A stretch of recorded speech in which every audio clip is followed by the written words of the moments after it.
عليكم ورحمة الله تعالى وبركاته، ومرحبا بكم في القناة اللي كتضمن فيديوهات مختلفة ومتنوعة.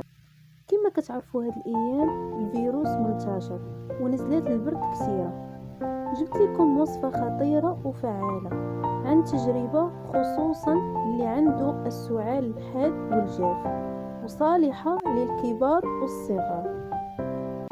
مكونات هما ملعقة صغيرة من عرق السوس أو ما يسمى بنبات السوس، ملعقتين صغيرتين من النعناع المجفف، ملعقة صغيرة من الزعتر المجفف.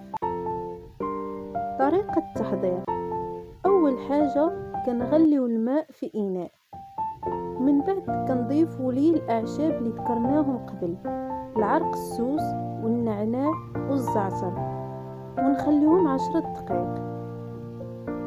وشربوا محلول هذا الخليط من بعد ما تصفيه. بالشفاء للجميع إن شاء الله.